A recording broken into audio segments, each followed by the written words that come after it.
Legend has it that one day a new king will come who will use the power of the trident to put Atlantis back together again.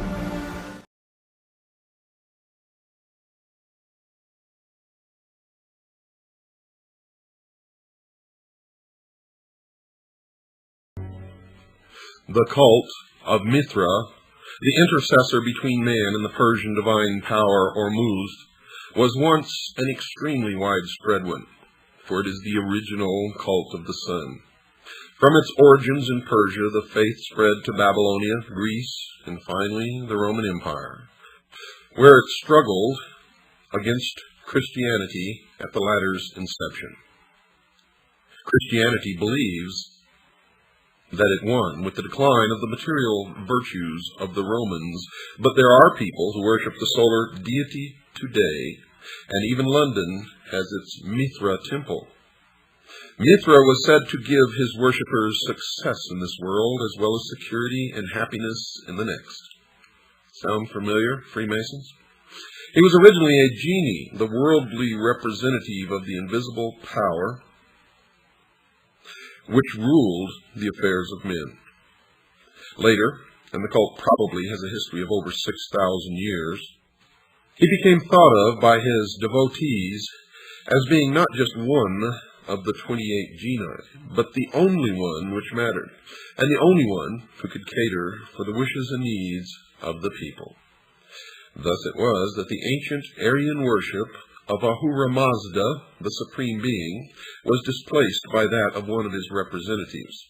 Now, one way, folks, you can tell who or which corporations or businesses or societies belong to these cults is to look at these names, such as Saturn, Mazda, etc.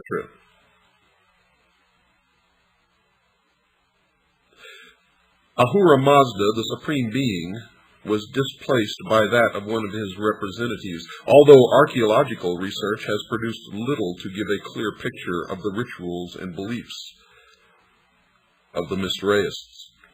A considerable amount of secret lore still survives in the East, from India to Syria, which gives one a good idea of exactly how the members of the cult thought, and just exactly what their magical ceremonies were.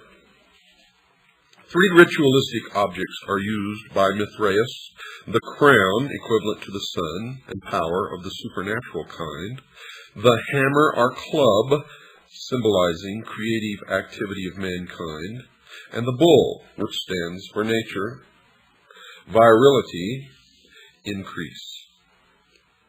By the proper understanding of these objects and just exactly what they represent, Mithraeus habit that the ordinary man can transcend his environment, can become great or successful, or can achieve what he wants to do and enters a delightful afterlife.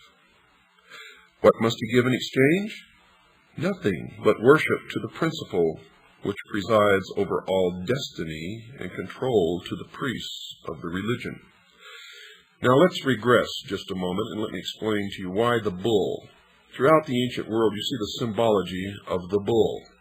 Now, you have to remember this history goes back 6,000 years, the first 2,000 of which, looking back, is the Christian era. Now, remember, this is the age of Pisces, or the 2 fish. The 6,000-year period started in antiquity when the sun was in Taurus, or the bull. That is the meaning of Baal, or Baal.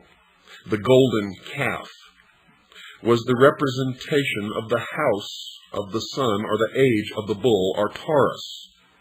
It was really the same old mystery religion, the worship of the unseen God of the universe, represented by the sun, which over the centuries and the millennia has become the worship of the intellect, with the sun the representation of the light, or Lucifer, the one who gave man the gift of intellect. Now, after the age of Taurus came the goat, or the ram, and this was symbolized by the symbol of the goat, or the goat of Mendes. For in Mendes there was a temple erected, to the worship of the mysteries. And since the sun was in the house of the goat or the ram, the object of the exoteric worship by the masses was the goat.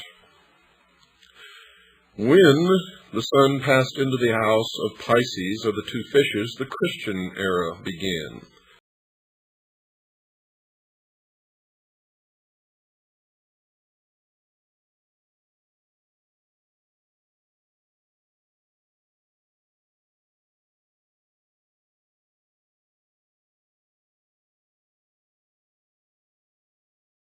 We are now on our way out of the age of Pisces into the age of Aquarius.